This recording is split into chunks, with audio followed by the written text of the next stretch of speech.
I got rejected. The interview went really bad. I cried when I was revising, I cried after the exams, I cried before the exams, and I did not give this enough thought.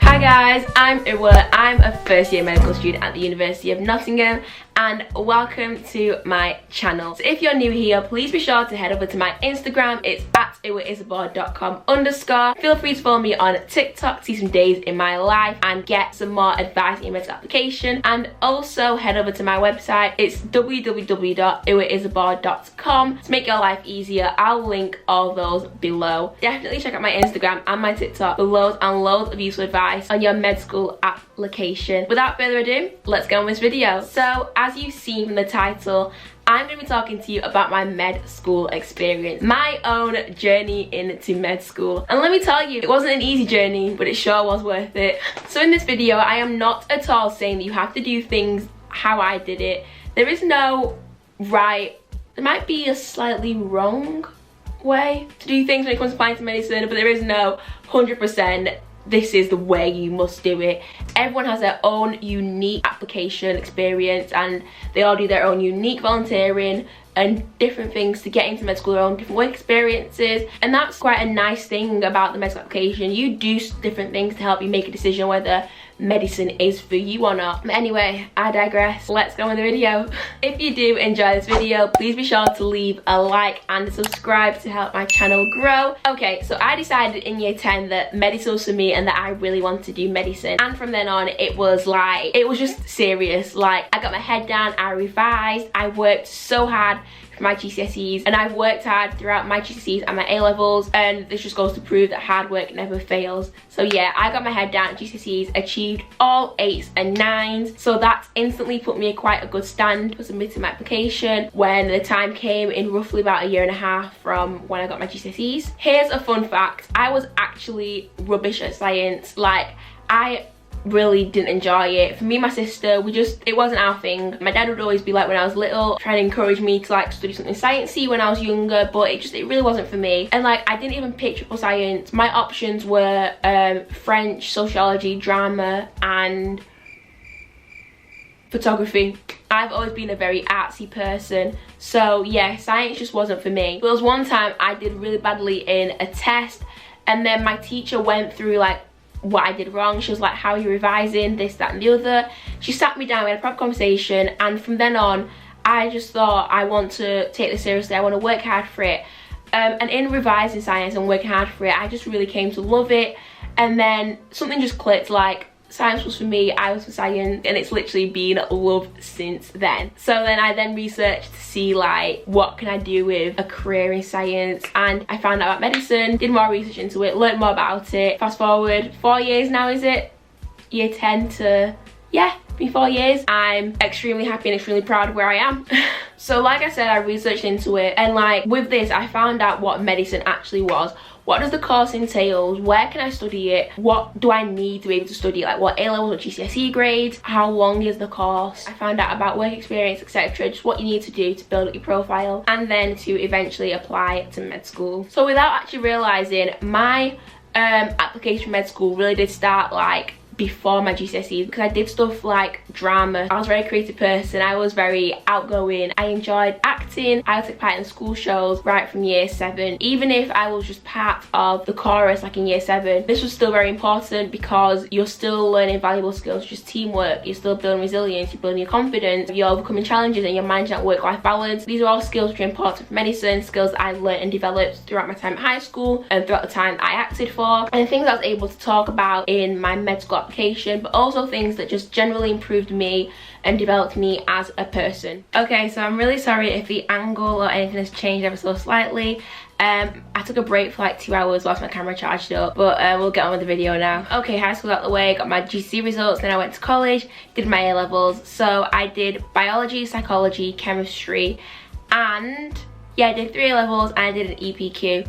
Of course, I worked my butt off for them and I achieved 2 A stars and 2 A's. My A stars were in psychology and my EPQ, and then my A's were in obviously biology and chemistry. So a lot of you might be wondering, why didn't I pick maths? I cried my way through GCSE math. How I got a grade 8, I really don't know. Every lesson I cried. I cried when I was revising.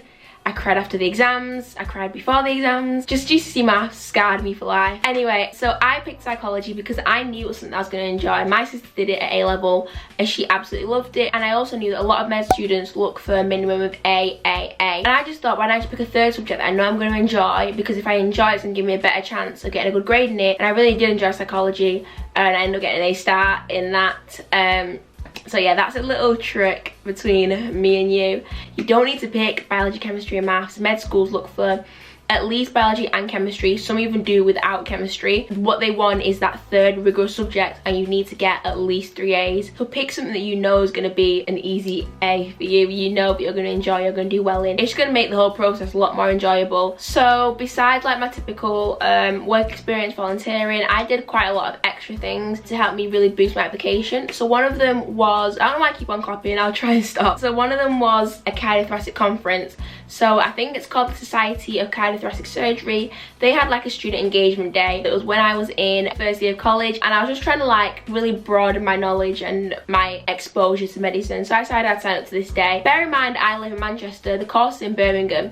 Me and my dad at 6 AM, he drove because I wasn't driving at the time. But yeah, he drove to Birmingham and bless him, he stayed there with me the whole day. Even when I went to lecture theatre, I went to like, the suturing activities, he was just there sat in the waiting room. But that was really insightful day, really useful day. It sparked an interest in me in cardiothoracic surgery, and then from then my EPQ was based around wasn't cardiothoracic surgery, but it was to do with congenital heart diseases. And then I also undertook some work experience which I organised myself from like January 2019 up until I'd say like May 2019. I was pestering this surgeon's secretary for like months straight just so I can get some work experience. Eventually I got some and I went on that in July that same year. Because I was only 17 at the time, I couldn't go into surgery with him, but I still got to spend time with SHOs and other doctors and other consultants when he was in surgery and just see a wide range of the procedures. But it's not about what I saw or what I did, but it's about what I learned, which is something that I hammer on about all the time. No one cares if you watched someone had their brains taken out, like they want to know what you learned from it. I also did a lot of different research things. I did an EPQ like I've already mentioned, and then I took part in something called HE Plus. I think it's a Cambridge University organisation. They just reach out to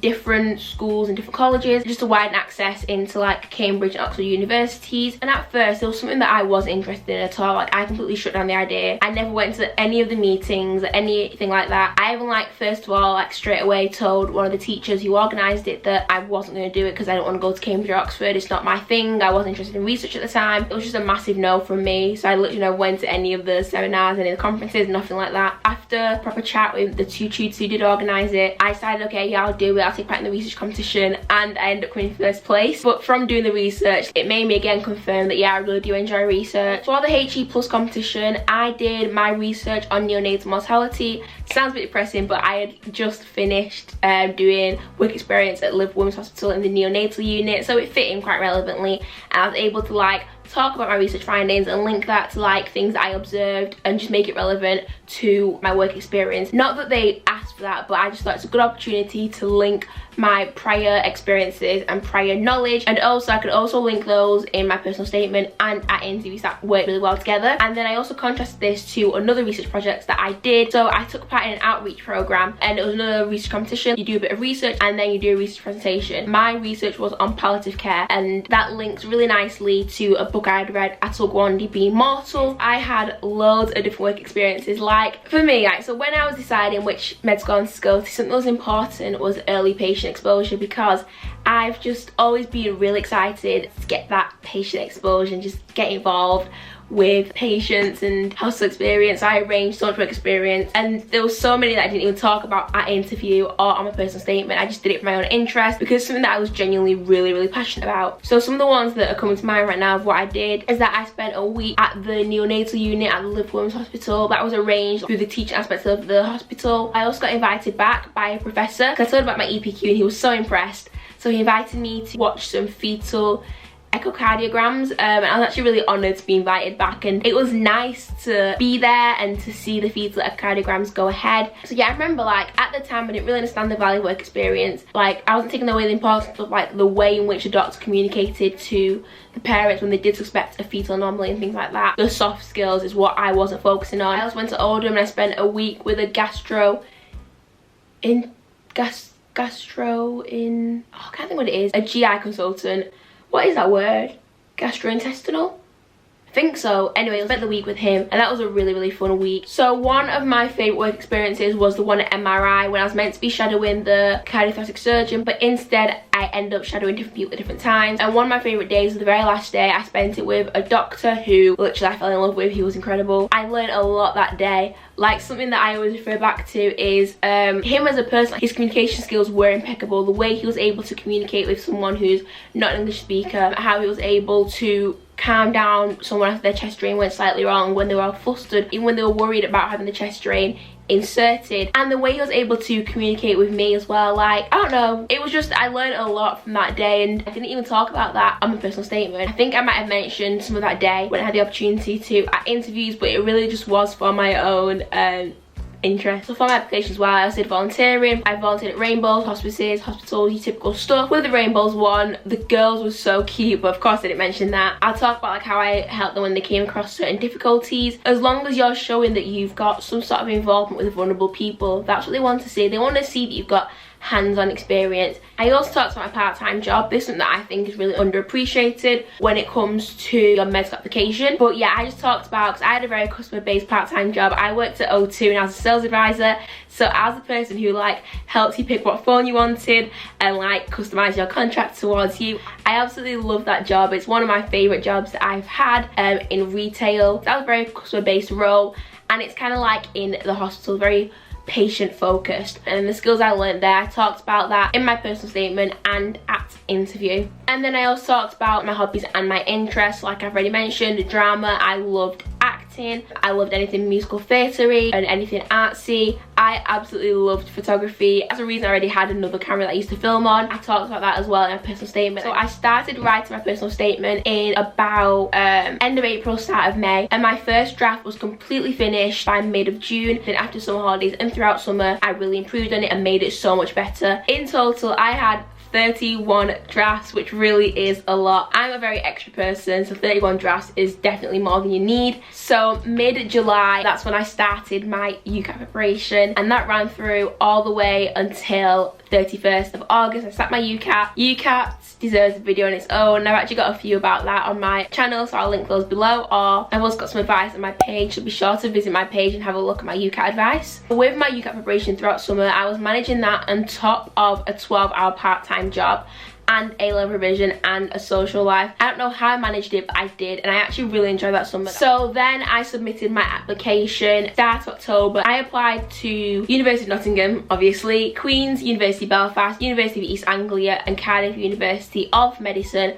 My fifth choice was pharmacy at the University of Manchester, and I did not give this enough thought. So this is something that I definitely recommend that you avoid doing. I just thought, if I'm not going to do medicine, I don't want to do anything else. This is what I always said. If I didn't get it this year, I'll reapply next year, and I'll reapply and reapply until I get there eventually. So the day after, or even 2 days after I submitted my application, I got rejected. The feedback the university gave me was that it's very obvious you've got no interest in pharmacy and rather you want to do a medicine or dentistry course. And like, I just remember reading it. I was actually at work that day. I remember reading the email and thinking, I'm an idiot. I didn't put any thought into it at all. I started receiving interview invites from November. My first one I received on November 5th, and that was from University of East Anglia, and then that interview was on the 26th of November. I took a plane to Norwich. I didn't want to drive there personally, and I didn't want my parents to take the day off work and drive me down. Like, I just knew that I wanted to go there on my own. I went to all my interviews on my own. My family are incredibly supportive,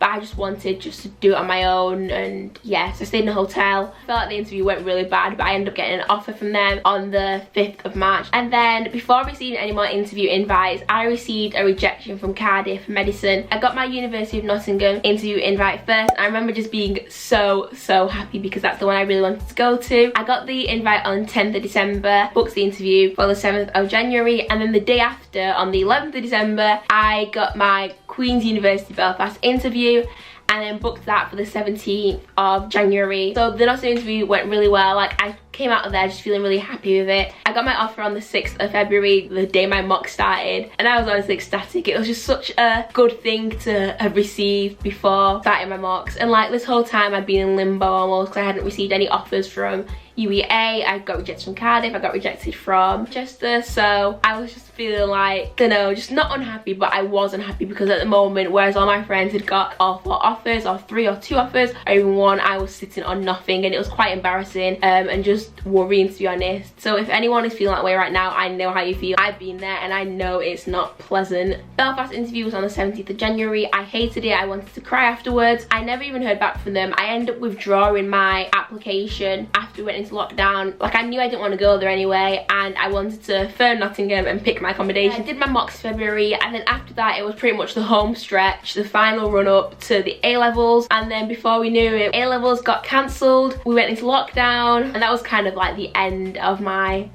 journey. It was nerve-wracking at the time, because although I knew I worked hard, it was out of my control at this point. I still had about 3 months to massively improve my grades between March and June, but that was taken away from me, so I was worried. Yes, I'd worked hard for my exams, but at the same time I was drained. I got like a 6-month summer holiday. Besides being locked down, it was bliss. Like, it was just so fun. August 13th, results day. I was ecstatic. My results. On results day, I got 1 A star and 3 A's, and I was more than happy with that. I got what I needed to get into medicine, to get into Nottingham. And then a week later or so, they did the government U-turn. I got the 2 A stars, so my EPQ grade went from an A to an A star, and then everything else stayed the same. And then on the 20th of September, I fully moved out to Nottingham and started med school on the 28th of September. And since then, it's been good vibes and it's been hard vibes. So that's the end of my med school journey. I hope you found that somewhat interesting. If you've got your mindset on something and you've got a goal, just work hard to achieve it, because you will get to where you want to be. This isn't the end of my goal, it's not the end of my journey. So on that note, I think I'll end the video here. Thank you guys so much for your support and for watching this video. If you enjoyed it, please remember to leave a like and also subscribe to my channel to help it grow. Please don't forget to go to my Instagram and my TikTok, join the gang on either, and to make the most of the resources I have there for you guys. Until next time, take care.